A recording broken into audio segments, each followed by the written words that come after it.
Sageco. Présenté par Mathieu Takizala.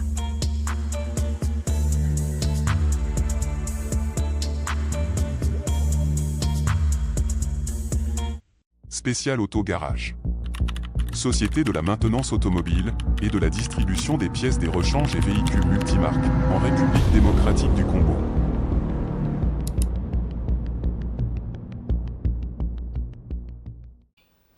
Bonjour, bienvenue dans la chaîne francophone de Kinshasa de l'économie InfoSAG avec le spécial SAG Éco. Nous allons parler aujourd'hui du monde rural. Ils étaient deux qui étaient prévus d'être dans ce plateau, un professeur d'université avec un politique, mais c'est Serge. Mais pour l'instant, le professeur, je crois, avec les réalités de Kinshasa, des embouteillages, il est en route, il va venir. Mais en commençons avec Monsieur Serge. Monsieur Serge, bonjour, vous êtes politique de l'opposition congolaise, mais le monde rural, nous parlerons de ça. Et bienvenue dans ce plateau de SAG Éco. Merci beaucoup à cher compatriote Takizala pour l'invitation. Bon, comme d'habitude, certes, ce n'est pas un débat religieux, mais nous sommes enfants de Dieu. Permettez-moi de dire merci à Dieu. C'est grâce à lui que nous vivons. C'est lui qui nous protège parce que nous vivons dans un espace géographique où presque tous les indicateurs de la vie sociale sont au rouge. Les Congolais meurent chaque jour. Nous sommes massacrés. On ne sait pas pourquoi. Laisser les crimes, les péchés qu'on a parce que nous sommes Congolais. Bref, nous sommes là. Et permettez-moi également de dire merci à ceux qui sont de l'autre côté de la régie et ceux qui vont nous suivre à travers votre émission. Merci beaucoup. Voilà, nous vous remercions d'avoir honoré cette invitation de la chaîne de l'économie de Kinshasa. Mais le sujet aujourd'hui, le grand sujet, c'est les défis, puis de défis du monde rural congolais. Nous sommes dans le 64e anniversaire. L'économie rurale est absente, entre guillemets, parce que nous voyons qu'il y a beaucoup de fléaux qui se développent aujourd'hui dans la démocratie du Congo. Vous, en tant que politique, qu'est-ce que vous proposez dans votre parti, dans la partie rurale? Parce que nous tous, avant de devenir des villes, ce sont des villages et des groupements. Et les Congolais en ont tellement. Qu'est-ce qui nous bloque aujourd'hui? Le monde rural, l'économie rurale est absente avec la démocratie du Congo. Merci beaucoup pour la question, cher compatriote Takizala. Si vous essayez d'interroger tous les scientifiques, tous les grands penseurs, on vous dira qu'on ne peut pas parler d'un quelconque développement lorsque on n'a pas l'idée suffisante sur le capital humain. C'est-à-dire c'est l'homme qui est au centre de tout. Et lorsque nous parlons de capital humain, ou soit des ressources humaines, il faut faire allusion également à la vision. Comme vous venez de dire, je suis M. Serge Taboko, cadre dans un parti politique. Bon, je vous concède, mais nous ne sommes pas de l'opposition parce que jusqu'à preuve du contraire, on considère que ceux qui sont là, si on peut retourner en arrière depuis 2006, et cela est repris même dans l'exposé des motifs de notre constitution, c'est que ceux qui sont là, si le Congo n'avance pas, parmi les mots qui font que le Congo n'aille pas de l'avant, notamment, c'est la légitimité des animateurs et des institutions. Alors nous, je suis M. Serge Taboko, je fais partie d'un parti politique qu'on appelle SID, et de notre plateforme politique Lamouka. Nous, dans notre parti politique, nous avons une vision. Nous avons conçu ces documents ici, peut-être ceux qui nous regardent à la maison. Donc, nous avons une vision de bâtir un Congo libre, fort, digne et prospère. Ça, c'est la vision. Et à part la vision, nous avons ce qu'on appelle les prérequis et nous avons des priorités. Parce que par rapport à votre question concernant le développement rural, chers compatriotes, tous les développements dans les milieux ruraux, on ne peut pas parler de développement dans les milieux ruraux lorsqu'on n'a pas une vision. Mais permettez-moi de faire un peu une marche arrière. Nous sommes ici, je fais allusion à nos pères de l'indépendance. Nous sommes le 4 janvier 1954. Il y a eu d'autres compatriotes congolais. Chaque jour, cette question talonne mon esprit. Si aujourd'hui vous prenez même votre caméra, vous sortez dans les différents coins de rue, vous posez la question. Il y a même des Congolais qui se posent la question comme moi aussi. Mais pourquoi nous avons demandé l'indépendance? Mais la réponse, elle est simple. Ces gens-là, certes, il y avait aussi des difficultés dans d'autres domaines, mais ce qui lésait leur esprit, c'était des injustices sociales. Parce que si vous essayez de voir, de contacter nos aînés ou soit nos parents qui ont vécu dans les années 60, personne ne vous dira qu'ils traversaient cette situation. On va vous parler de Kalina, on va vous parler de social, on va vous parler les infrastructures. Presque tout était bon. Mais vous le posez la question, mais pourquoi vous avez demandé l'indépendance? Non, on a demandé l'indépendance et c'est parce qu'on voulait peut-être faire mieux. On voulait faire mieux. Et dans les années 60, on doit dire des choses vraies. La majorité des Congolais, ceux qui venaient même dans des milieux ruraux, ne pensaient pas venir vivre en ville. Il y avait des magasins, il y avait tout était dans les milieux ruraux. Tout était. Moi, certes, ma maman a commencé à... Elle s'est barrée ici, elle a commencé à faire ses enfants ici à Kinshasa, mais moi je suis né au village, dans ma province, à l'Équateur. J'ai même mes oncles qui étaient des magasiniers, des blancs, dans des villages, je ne dis pas dans les territoires, mais dans les villages au fin fond là-bas. Donc la vie était quand même normale. Et pourquoi il n'y a pas la continuité? Mais c'est là où je vais venir. Ça dit c'est un problème d'homme. Il faut d'abord, avant de répondre à cette question, de voir pourquoi. Et si vous interrogez tous les scientifiques, vous diront que dans les années 60, lorsque nous avons obtenu notre indépendance, le niveau de l'économie de notre pays était dans le même niveau que le Canada, la Corée du Sud, on dépassait même l'Afrique du Sud, beaucoup de pays. Mais pourquoi nous sommes devenus aujourd'hui la risée du monde? Nous sommes au bas de l'échelle, nous sommes comptés parmi les pays les plus pauvres au monde. C'est parce que lorsqu'on a obtenu cette indépendance, on n'a pas si travaillé pour faire booster, d'abord maintenir ce que l'homme blanc nous a laissé et travailler pour aller de l'avant. Malheureusement, moi, à un moment donné, ce qui est vrai, on va dire, parce que l'homme blanc, il n'y avait pas de cadre et tout ça, mais moi, je sais que, certes, je ne suis pas expert en criminologie, mais on dit que lorsqu'il y a des crimes qui se commettent, la victime a aussi une part de responsabilité. On ne peut pas toujours dire que les Blancs nous mentaient, les Blancs ils ont mis des pots de bananes pour que nous puissions arriver. Mais l'homme congolais, dans son fort intérieur, je ne sais pas si on a des clichés, peut-être l'esprit un peu empirique, on ne sait pas faire la différence entre la gestion publique et la gestion privée. Jusqu'aujourd'hui, 64 ans après, lorsque vous voyez des dirigeants, des responsables dans les institutions publiques, lorsqu'on a une parcelle de responsabilité de pouvoir, on pense que je suis devenu un chef coutumier. Bon, je ne peux même pas parler de chef coutumier, puisque moi j'ai eu la chance de vivre dans des milieux ruraux. Même un chef coutumier, le chef de village, il a toujours ses collaborateurs qui travaillent. Mais ici, tout le monde, lorsqu'il a une parcelle de pouvoir, c'est comment voler. Et c'est pourquoi lorsqu'il y a des nominations, on voit des gens organiser des grandes manifestations. Ça, ce n'est pas souvent au Congo. Dans d'autres pays, ce n'est pas comme ça. Mais comment vous allez répondre à ceux qui disent que le mal en République démocratique du Congo, on trouve toujours qu'à critiquer et pas de propositions? Parce qu'il dit le posture de l'opposition, c'est qu'ils ne sont pas aux affaires. Même les sujets sont républicains, tels que ce que nous parlons aujourd'hui, ce matin, les techniques, ce sont des problématiques de l'économie rurale. Oui, ça tombe bien que vous êtes un provincial, vous êtes né au village. Et l'économie rurale, nous savons quelles sont les frontières. Maintenant, concrètement, 64 ans après, qu'est-ce qui ne va pas et comment on doit faire, vous en tant que gestionnaire et puis politique, parce que vous avez une vision. Aujourd'hui, au niveau des SID, le monde rural, vous le concevez comment?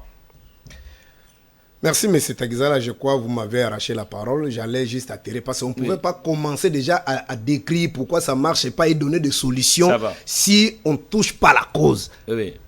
Vous comprenez? Parce que ici, les problèmes, d'abord, c'est le capital humain, c'est-à-dire les problèmes de l'homme. C'est l'homme congolais, je peux pas, on n'est pas là, bien sûr, j'ai aussi politique pour citer les noms des gens, mais l'homme congolais, j'ai voulu brosser les tableaux noirs depuis 60 jusqu'à aujourd'hui. C'est nous-mêmes, nous avons pris ce courage-là, ce risque-là de détruire notre pays, parce que nous pensons que la gestion de la chose publique, lorsque vous avez une part de responsabilité, c'est pour profiter. C'est pour profiter, parce que tu ne sais pas demain. Bon, je ne sais pas, je ne peux pas dire les seuls, parce qu'il y a aussi dans d'autres pays africains, ça se passe comme ça, mais en particulier le Congo, lorsqu'on devient ministre, on fait beaucoup d'acrobaties, beaucoup d'efforts de voler pour construire ailleurs, avoir un immeuble quelque part, avoir une maison quelque part, parce qu'on ne sait pas demain lorsque vous allez perdre le pouvoir. Avec cette mentalité, avec cet esprit cher compatriote, ça risque de nous prendre encore un siècle ou des siècles. Alors, avant de répondre à votre question, j'avais dit tantôt ici, nous avons un document. Premièrement, à l'ECD. Le document est titré Le manifeste de Kisangani, qui était le deuxième ville. Oui. Nous sommes allés là-bas, on a réfléchi, on a produit ces documents, c'est-à-dire les programmes de gouvernance. Contrairement aux autres, je ne suis pas là peut-être pour attaquer les autres comme là mission. Là-dedans, il y a aussi le point oui. le développement de l'économie rurale. Oui. Ici, parce qu'à part les prérequis, avant d'abord de parler de l'économie, avant de parler de développement chez les compatriotes, on ne peut pas parler d'un quelconque développement dans un pays où sévit la guerre. Aucun investisseur sérieux ne viendra mettre son argent, par exemple, dans la partie orientale. Même de l'autre côté ici, vous voyez par exemple ce qui se passe à Kwamouth aujourd'hui. Voilà l'insécurité urbaine partout. Aucun investisseur sérieux ne viendra, à part peut-être les Indo-Pakistanais qui sont en connivence avec des politiciens.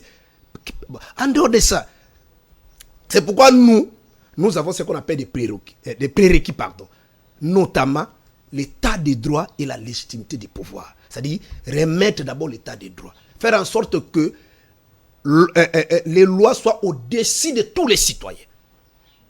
Ça, c'est un. Deuxièmement, l'intégrité territoriale et la pacification de notre pays. Puis je vais arriver par rapport à notre sujet. Troisièmement, ce sont des prérequis. Troisièmement, c'est la cohésion nationale. Parce qu'aujourd'hui, on doit dire vrai, aujourd'hui, le Congo est divisé. Permettez-moi d'ouvrir un peu cette parenthèse. Ceux qui sont allés se battre pour avoir arraché l'indépendance, vous serez d'accord avec moi, Lumumba qui a obtenu la majorité aux premières élections qui ont eu lieu en 1960. Chers compatriotes, derrière Lumumba, la majorité de Lumumba n'était pas seulement des Kassaïens.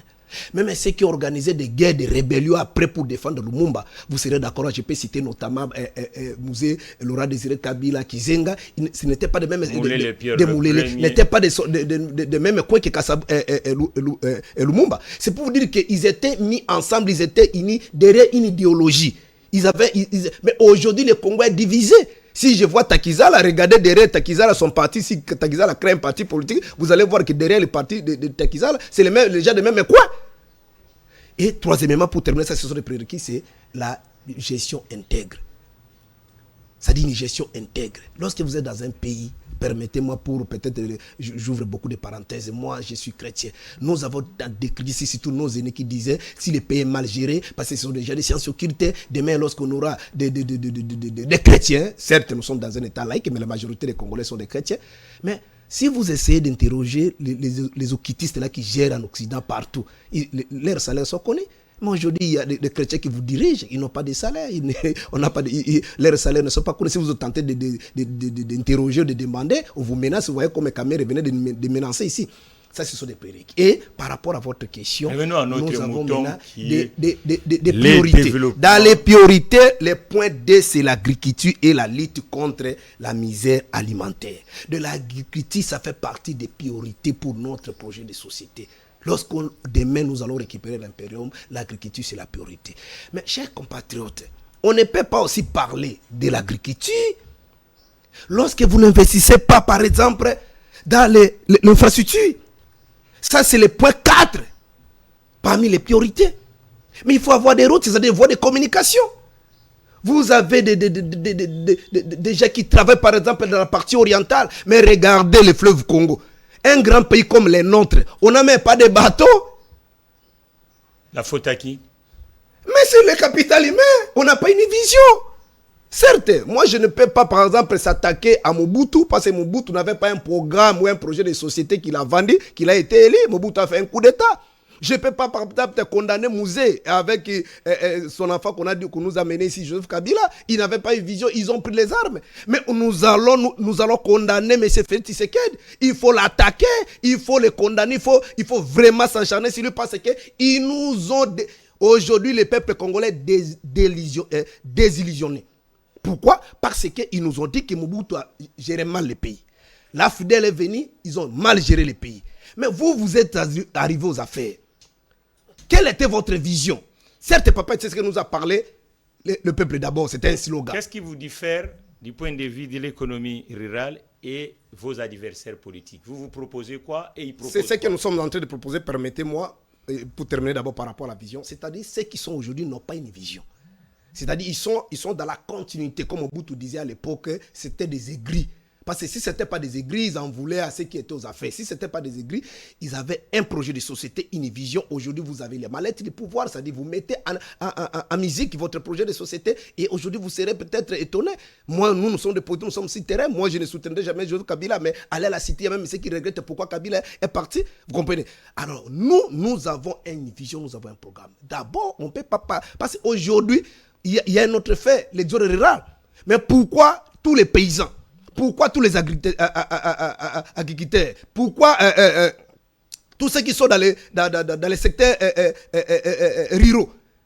Ils ont fui. Ils ont abandonné nos villages. J'étais, je crois, en 2013. Ça, c'était les dernières vacances que j'ai fait dans mon territoire. J'ai trouvé les gens, quelqu'un qui quitte 80 à 5 km son village pour arriver dans les territoires. Parce que dans les territoires, nous avons par exemple dans mon territoire de Lukulu, là nous avons des marchés qu'on appelle des marchés triangulaires. Les gens viennent de Kinshasa, Congo, Brazza, ils viennent là-bas et ils vendent des choses. Et les gens quittent le village pour venir acheter. Mais on vous dit, j'ai transporté 16 nattes à Lingala, on appelle Matoko. 16 nattes ici la tête. Parce qu'il n'y a pas de voie de communication.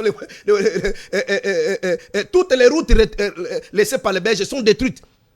Ça a commencé depuis quelles sont les années? Bon, je peux dire, si on doit dire des choses vraies, on ne peut pas peut-être tout jeter sur le régime de Kabila et les autres. Ça a commencé à être détruit vers, je crois, début 90. C'est tous nous qui vivons. Les années 90, comprenez mon émotion. Dans les années 90, que les choses ont commencé à s'empirer. Mais le problème, c'est qu'on a combattu Mobutu, surtout sur le plan économique, par rapport à votre sujet. Mais, si bon, ceux qui combattaient Mobutu, vous avez pris le pouvoir. C'était pour faire quoi? Parmi les missions d'un gouvernement.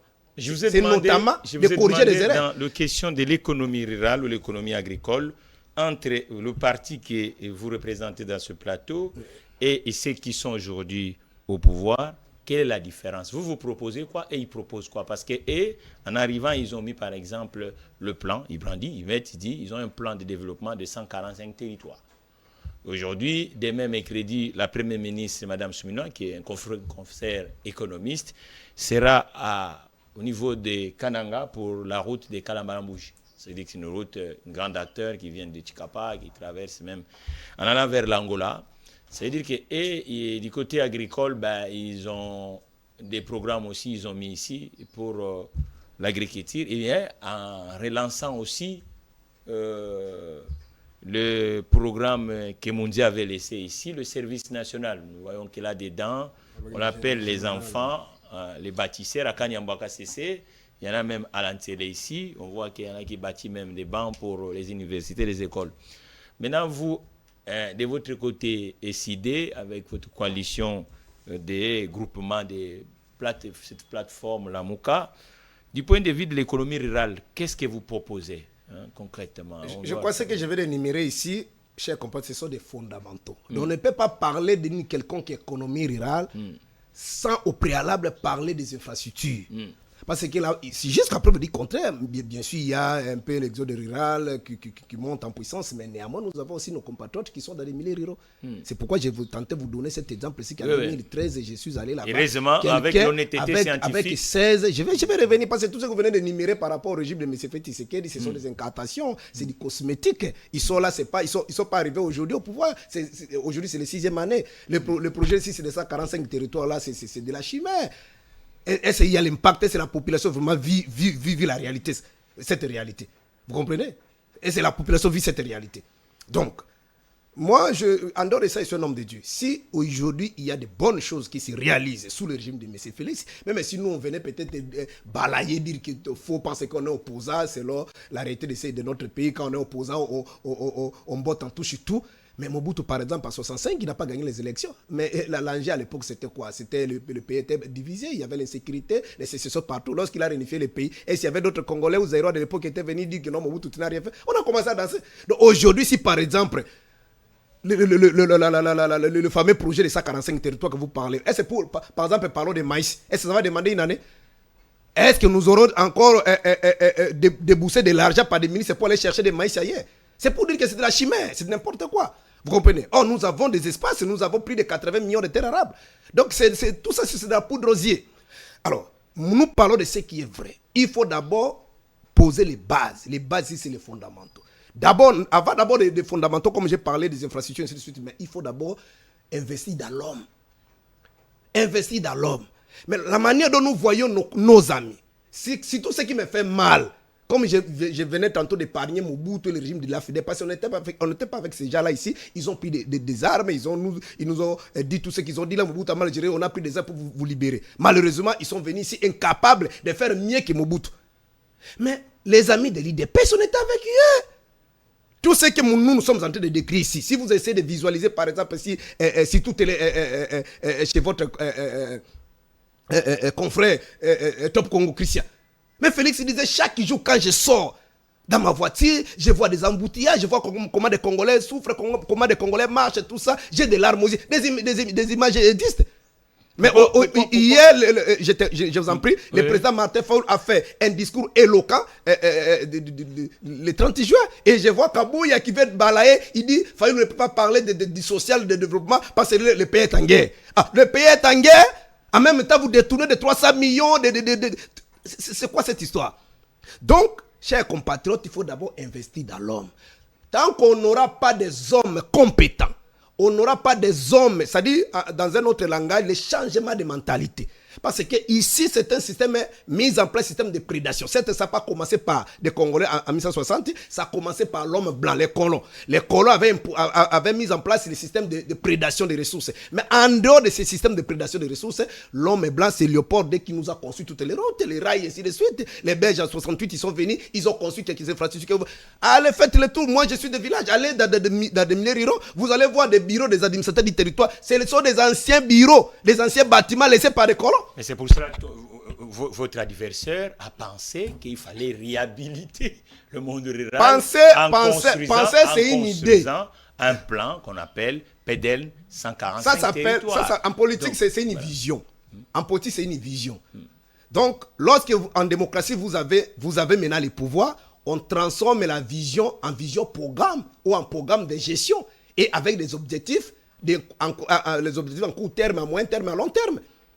Par exemple, ils ont détourné l'argent avec cette histoire fameuse, projet de 100 jours ici. Pourquoi? Ils ont dit, l'ancien directeur de cabinet aujourd'hui, c'est lui qui nous fait des leçons, il dit tout ce qu'il a dit là, de 21 000 $, c'est de l'incantation. Mais qu'est-ce que Kamir à l'époque nous a dit? Le projet est en urgence, on ne respecte pas la procédure parce que nous voulons, le peuple a besoin des résultats dans 3 mois. Le projet de 100 jours. Mais après, oh non, le matériel soit Lubito, on commence à nous raconter l'histoire 3 ans après, 4 ans après. Mais M. Taboko, dites-nous concrètement donc, aujourd'hui, les idées proposent quoi sur l'économie rurale? Qu'est-ce qu'elle doit faire? Et mettons que par exemple c'était SID qui est au pouvoir aujourd'hui, qu'est-ce que vous devez faire pour que le monde rural s'exprime? Tout ce que vous dénoncez, qu'est-ce que vous proposez pour que ça change? Je venais déjà d'étaler les jalons, c'est-à-dire dans notre programme, nous avons parmi les priorités, nous avons l'agriculture. Ça c'est le point 2. Et le point 4, ce sont les infrastructures. Donc ça c'est lié. Alors lorsque vous allez d'abord, nous ne sommes pas aux affaires, on n'a pas la légitimité, ça c'est une vision. Mais vous cherchez je vous en prie, permettez-moi d'avancer. Permettez-moi d'avancer. Mais c'est lorsque nous aurons maintenant l'impérium et que nous avons le mal-être du pouvoir, nous avons le budget, que nous allons mettre en musique notre pays. Je peux tout dire ici, nous allons faire ça dans 5 ans. Ce sont des incantations parce que nous avons une vision, comme je vous ai dit tantôt ici. Mais néanmoins, pour le mettre en musique, l'exécuter, vous n'avez pas peur avec l'expression manifeste parce que le manifeste de Lancelé, jusqu'à aujourd'hui, c'était un bel texte, le manifeste de Lancelé. Mais là, je vous vois encore avec le manifeste de Kisangani.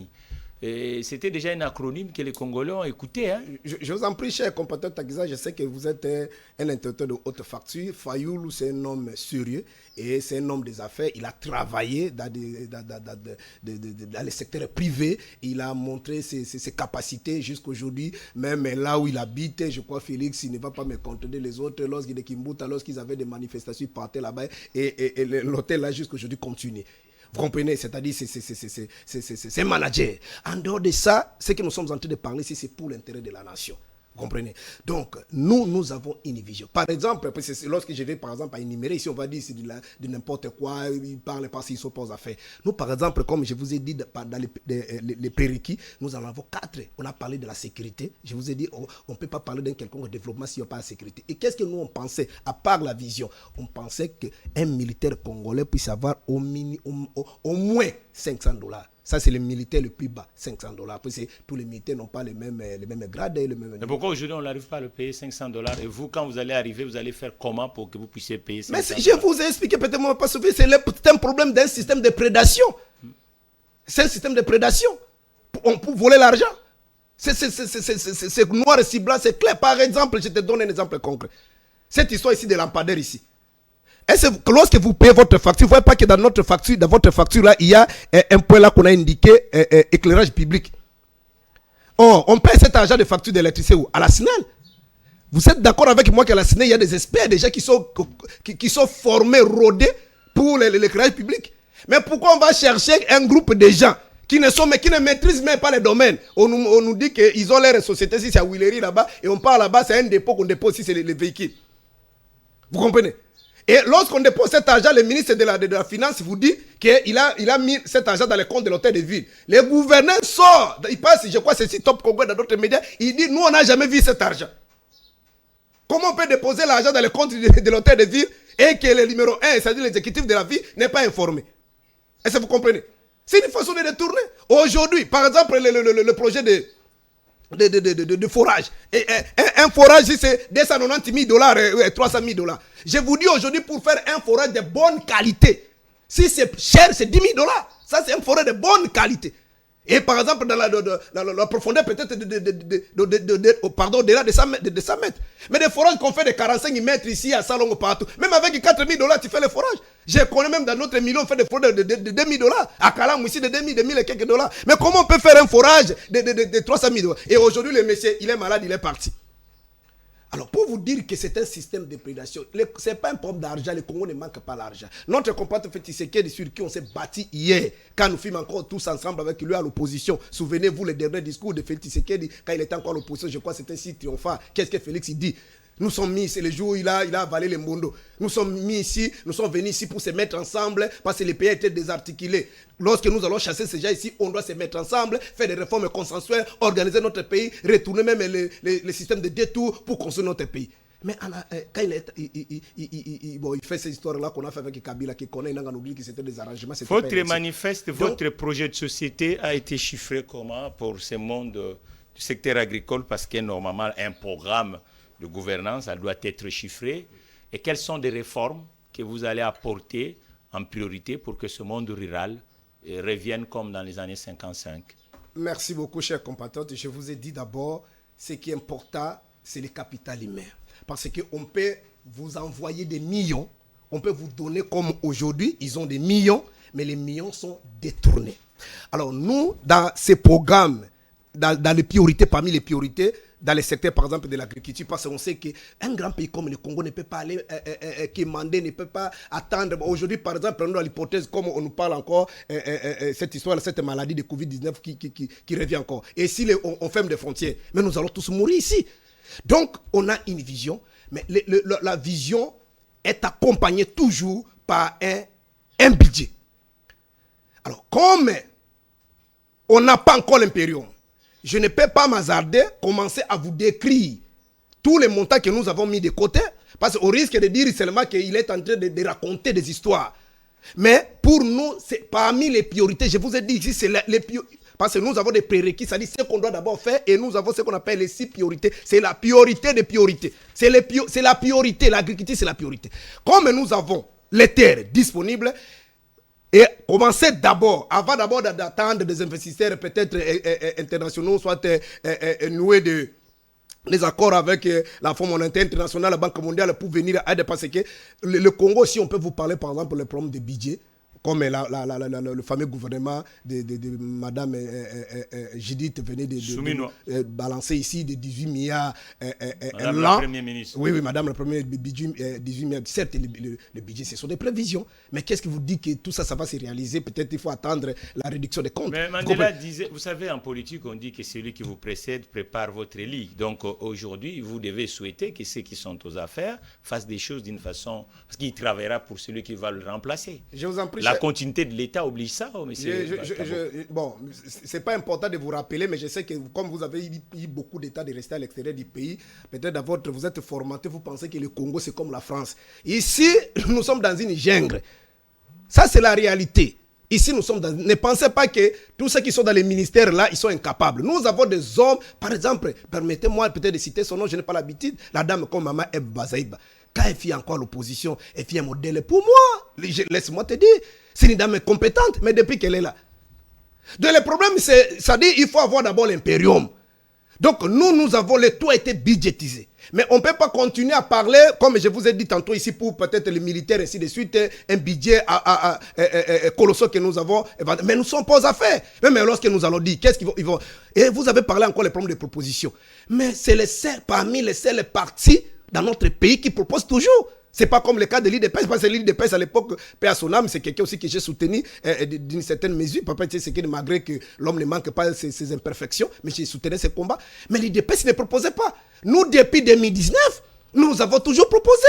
Nous avons demandé qu'on puisse se mettre ensemble pour faire des réformes. Mais comme Félix, vous êtes allé négocier avec Kabila pour le pouvoir, reste au pouvoir, on fait des réformes pour aller ensemble. Vous serez d'accord avec moi. L'église catholique était... d'accord avec moi, l'église protestante, il y a même les professeurs qui étaient venus ici. Ils ont voté Félix, il nous dit que s'il a des propositions, qu'il aille au Parlement. Monsieur le président Tshisekedi Bon, c'est notre compatriote Tshisekedi. D'abord, celui qui te passe un homme de Dieu, je n'ai pas besoin de faire des colibés. Mais néanmoins, si nous voulons aller dans le sens de fait Tshisekedi, on ne peut même pas l'appeler président comme vous pensez là. Parce qu'il y a une image qui existe. Félix a fait une émission avec madame, votre consoeur Sylvie Bongo. Les images existent. Il dit, moi, jusqu'à la fin de ma mort, je n'appellerai jamais Kabila chef de l'État. Parce que la journaliste nous pose la question pourquoi. Il dit mais parce qu'il n'a pas été élu. La journaliste avant s'est dit mais vous êtes allé à l'époque là, c'était la Cour suprême, vous êtes allé à la Cour suprême. Mais ça a été démontré que c'est Kabila. Il dit ça, ce sont des faux résultats. Les vrais résultats sont détenus par l'église catholique. Ça c'est fait Tshisekedi. Vous comprenez? Mais nous quand même, surtout moi, je suis un homme de Dieu, je suis un légat. À un moment donné, je le considère. Toutes les nations du monde, Chetabou, ça tombe bien que vous êtes quelqu'un qui est utile aussi pour la compréhension des étudiants et puis ceux qui nous suivent à travers les espaces francophones. Tout le pays du monde savent qu'aujourd'hui, la magistrature suprême de la République démocratique du Congo est occupée. Bon, ça, c'est pas vraiment, mais c'est le titre. Hein? Monsieur le président de la République ou monsieur Tshisekedi. Bon, je ne sais pas si ça vous dérange, mais sinon même, M. Macron, je vois dans les médias, on l'appelle M. Macron, ça dérange non, pas. Je ne ne sais pas si c'est dans la culture des Africains, il faut appeler toujours son excellence, tout ça. Mais sinon, même Martin Fayulu, j'ai un moment où je l'appelle M. Martin Fayulu, même je l'appelle comme ça. Mon confrère économiste comme moi. Alors, donc certes, chers compatriotes, moi je ne suis pas spécialiste, je ne suis pas économiste, mais je vous parle ici comme tant que politique. Il faut d'abord, on peut mettre des moyens, mais si on n'a pas une vision, les moyens là seront dilapidés comme on les voit aujourd'hui. Donc pour vous, le problème, c'est M. Tshisekedi. Le problème, c'est le capital humain, comme j'avais dit dans mon propos introductif. Là, je comprends. Non, c'est qu'ils sont aux affaires. Parce que nous avons eu l'indépendance en 60. Mais nous marchons à reculant. Mais c'est l'homme congolais. Mais c'est pourquoi nous sommes en train de proposer une personne, un homme. Permettez-moi, peut-être vous allez penser que je suis en train... C'est un homme compétent. Il a des atouts, c'est Martin Fayulu. Et que demain, s'il faut arriver aux affaires, que tout ce que nous sommes en train de dire ici, et qu'il ne met pas en musique, qu'il ne met pas en pratique, et que les Congolais n'ont pas l'idée sur les salaires de M. Martin Fayulu, et que demain, il vous rappelle, oh non, moi, les salaires, je ne les connais même pas, mais un matin, il peut se prétendre, nous soit acheter des véhicules, 500 véhicules pour des députés, ainsi de suite. Mais Congolais, il faut bon résister. Donc, c'est parmi les indicateurs sérieux dans la gestion moderne, chers compatriotes. Maintenant, revenons dans le monde rural. Vous dites que vous n'êtes pas encore aux affaires, si je comprends bien. Vous n'avez pas encore... Vous attendez lorsque vous arrivez aux affaires, c'est là où le chiffrage peut être connu, lisible, quelles sont les réformes dans ce monde rural. Mais le problème, c'est quoi, chers compatriotes? Moi, je suis M. Serge Taboko dans un parti sérieux. Je ne peux pas passer dans un média faire des incantations. Je vous dis que nous avons un programme et le programme est chiffré. Mais le problème, c'est quoi? Comme aujourd'hui, je vous ai rappelé ici qu'il vous parle d'un budget de 18 milliards. Bon, on attend peut-être après la réduction des comptes. Peut-être on va mobiliser, peut-être, j'ai dit, ou 10 milliards. Et je ne crois même pas que ça peut arriver 4 milliards. Parce que tout ce qu'on nous dit là, ce sont des incantations. Souvenez-vous, en 2000, le quinquennat passé, quand Tshisekedi a commencé, le gouvernement, on a sorti un budget, je crois, il y avait, ma mémoire ne me trahit pas si c'est moins de 10 millions, quelque chose comme ça. J'ai suivi mon aîné, Franck Diongo, passer dans un média, il dit, pour les fils de Tshisekedi, le budget là est minime. Il faut augmenter. Et après, on nous apprend encore qu'on a augmenté. C'est pour faire impression. Et on nous a dit que Kabila nous a laissé avec un budget de 3 milliards. C'est-à-dire, le problème ici, c'est que surtout, par rapport à votre question, nous avons des compatriotes des milieux ruraux. Mais le problème, c'est que ce qu'on appelle en économie la main-d'œuvre. Quel est le terme? C'est-à-dire, la main-d'œuvre pourrie comme ça. Je vous dis que nous avons des compatriotes, par exemple chez moi à l'Équateur, qui travaillent dans les champs. Il y a ceux qui, même ils n'ont pas des industries là-bas, mais avec des machettes et tout ça, ils arrivent à faire des 5-10 hectares de maïs. Mais c'est pourri là-bas, parce qu'il n'y a pas de voie de communication. Mais vous proposez quoi? Mais nous avons déjà un programme. Lorsque nous avons le pouvoir, nous mettons ça seulement en pratique. Et lorsque nous arrivons aux affaires et qu'on se rend compte que le budget qu'on nous parle ici, c'est de la chimère, en réalité, c'est pas ça. Nous allons nous mettre en musique, en contact avec des institutions de Bretton Woods ou d'autres partenaires pour avoir de l'argent parce que c'est la priorité. Vous comprenez? Je ne pense pas qu'il y a un chef de l'État qui sera élu un jour, il prend son argent dans la poche pour construire. Si on trouve par exemple comme Mouzé est venu, ou Joseph Kabila comme les autres disent, ils sont venus, ils n'ont rien trouvé. Mais il y a toujours des partenaires qui sont là pour vous aider. Parce que tout ce qu'on nous dit ici pour nous, nous ne sommes pas convaincus. Parce que si l'argent là, le budget là qu'on nous parle aujourd'hui, et que c'est un budget réel, nous allons voir l'impact, c'est-à-dire le feedback dans le panier de la ménagère, dans la vie de ceux qui travaillent. Vous comprenez? Dans la vie de ceux qui travaillent. Donc vous allez attendre, je reste là-dessus, le moment que vous arriverez au pouvoir, et c'est là où vous allez tenir compte de la réalité et faire face à la réalité. Non, nous avons déjà tenu compte de la réalité, c'est pourquoi ce document ici a été fait secteur par secteur. Oui. Mais le problème dans ici... Ça donne quoi? La partie agricole, ça donne quoi? La partie rurale, dans ces documents? Non, ici, je vous ai dit, ça c'est une vision. C'est-à-dire ce que nous allons faire. Par exemple, je vous ai donné juste un exemple ici. Vous comprenez? Je vous ai donné juste un exemple ici dans le secteur, par exemple, de la sécurité. Vous comprenez? Je vous ai dit un militaire au minimum. Ça, c'est notre... Parce que lorsque vous n'êtes pas aux affaires, vous comprenez? Lorsque vous avez une idée, vous comprenez? Et nous sommes en train de penser que pour qu'un militaire soit vraiment bien, puisse prendre... Monsieur Serge, vous êtes originaire d'une grande province qui a créé la force de la République démocratique du Congo, qui est l'Équateur. Oui. Dans les années 70, les années 60, même, il y avait vraiment, c'était les greniers agricoles de la République démocratique du Congo. Vous, en tant que politique, aujourd'hui, qu'est-ce qui a fait que ce grenier agricole de la République démocratique du Congo recule l'Équateur? Moi, je vous ai déjà expliqué plus d'une fois, j'ai dit que c'est le capital humain. C'est-à-dire l'homme congolais qui a été remplacé ou qui a pris place de l'homme blanc. Il n'a pas travaillé pour maintenir et booster parce qu'on nous a dit ici, c'est connu de tout le monde, qu'on avait presque la même économie avec la Corée du Sud, le Canada, et ainsi de suite. Mais les autres là, imaginez, le Canada et d'autres pays, ils avancent. Mais nous je peux dire, nous marchons à Rikila. C'est-à-dire les pays se détruisent de jour au jour. Mais qui détruit? Mais parce que, par exemple, dans le secteur pendant l'infrastructure, la route, mais on entretient la route. Mais il y a l'argent qui sort. Mais ce sont des individus. Mais ce n'est pas toute la population. Ce sont ceux qui sont aux affaires, qui prennent cet argent pour le détourner. On a organisé, par exemple, la francophonie ici. Ce n'est pas moi, parce que vous allez penser pas comme nous sommes en opposition. Vous avez suivi le ministre des Finances qui s'est disputé avec le monsieur là qui a organisé, qui était ici le coordonnateur, qui s'est chamé. Je l'ai vu même l'autre fois en train de se bagarrer là-bas dans le bureau du ministre de la Finance. Mais le ministre de la Finance a dit qu'on a détourné 300 millions. Donc 300 millions étaient sortis, mais les gens sont impayés jusqu'à aujourd'hui. quelques maisons préfabriquées qu'on a conçues là-bas. Allez vérifier. Lorsqu'il pleuvait ici, il y avait l'eau partout. Mais ça, c'est l'homme. C'est le problème de l'homme. Donc pour vous, Bumba, on connaissait Bumba, cette ville mythique de l'agriculture, par le riz de Bumba. Et aujourd'hui, Bumba, nous voyons plus le riz de Bumba. Et vous, aujourd'hui, Taboko, on vous fait ministre de l'Agriculture. Vous allez commencer où? Comment vous allez faire pour que le riz de Bumba retourne encore pour compenser ce qui est dans la partie nostalgique, c'était rose? Parce que les Congolais disent, ils ne comprennent plus. Hein, on est plus avec ce qui vient d'ailleurs, mais tout ce qui se faisait à l'intérieur de la République est absent. Merci beaucoup. Je crois, pour rappeler à ceux qui nous sont, c'est qu'on continue à travailler dans ces secteurs-là, dans des milieux-là, mais néanmoins, la quantité est insuffisante. Pourquoi? Parce que les voies de communication. Je vous ai rappelé tantôt ici que nous, on n'a même pas de bateaux. Les gens quittent, par exemple, l'Équateur, là-bas, Bumba, même Kisangani, les gens viennent bon, aujourd'hui, il y a un terme qu'on appelle ça, l'ingala, convoi. Des baleiniers sont des convois.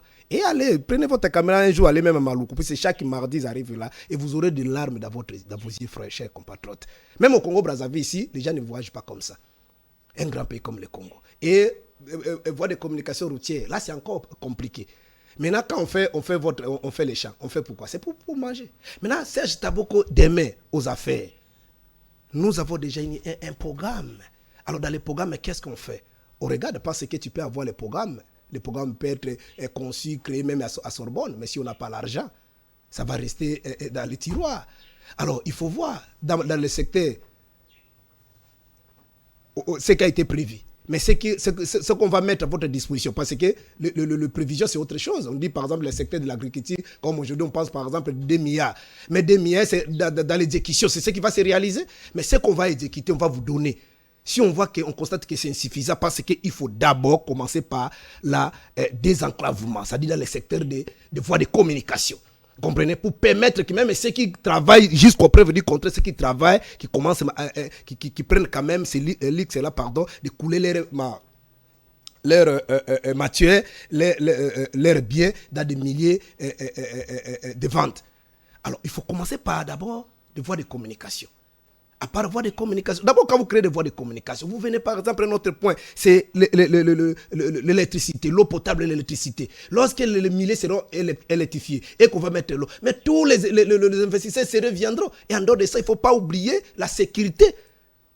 Parce que je ne pense pas qu'on peut électrifier, on peut créer des infrastructures si le pays est toujours dans cet état ici. C'est pourquoi nous, dans les prérequis, c'est-à-dire des priorités, c'est d'abord la sécurité. Les amis, par exemple, de Kwamut ici, hier, là, il y a les autres qui m'ont appelé, ils ont abandonné leur chat, les autres sont devenus des réfugiés ici à Maluku, ici. Ça, c'est pas avec des M23 et ADF, mais c'est avec nos compatriotes aussi qui sont portés des flèches. Et l'armée incapable de terminer cette histoire. Vous comprenez, frère? Donc, nous avons des voyants, hommes des troupes qui font leur travail, chacun a ce boulot. Je crois que, M. Taboko, nous sommes dans le 64e anniversaire. Le caméra est là. Vous, en tant que citoyen et puis républicain, politique de ce pays, qu'est-ce qu'on doit faire, nous, les Congolais, pour que le monde rural revienne? Merci beaucoup, chers compatriotes qui nous suivent. Je vous ai montré le document et nous, on prévoyait déjà un budget total au-delà de 500 milliards dans le quinquennat. Et nous avons prévu chaque secteur, surtout les secteurs importants, notamment les secteurs agricoles. Mais on ne peut pas parler de développement dans les milieux ruraux, tout ça, chers compatriotes, si on n'a pas la sécurité. Les Congolais, s'ils meurent faim aujourd'hui, c'est parce qu'on a négligé le capital humain. Nous avons ce qu'on appelle, c'est-à-dire revenir, travailler sur l'impact des changements de mentalité. Pour que l'homme congolais puisse comprendre d'abord, ou soit faire la différence entre ce qui est privé et ce qui est public. C'est-à-dire, on peut nous donner l'argent, on peut même exécuter ce budget-là, quinquennat de 500 milliards, 800 milliards. Mais si on n'a pas des hommes de qualité, on a toujours des frappeurs, les gens qui sont capables, on lui donne 100 millions. Lui, il va utiliser juste moins de 10 millions, le reste là, ça disparaît avec les amis. Chers compatriotes, nous risquerons Bon, ce qui me fait peur, peut-être un jour, nous risquerons même de perdre le pays. Parce que vous voyez, par exemple, chers compatriotes, ce n'est pas important de dire ça, mais permettez-nous de dire ça. Vous voyez ce qui se passe, par exemple, de la partie orientale. Si ça se faisait de l'autre côté ici, je ne pense pas que les Congolais, surtout de ce côté ici, continueraient toujours à rester dans leur village. Au-dessus nos frères chaque jour. Mais un jour, les gens peuvent vous dire ici, bon, ça va t'olembi,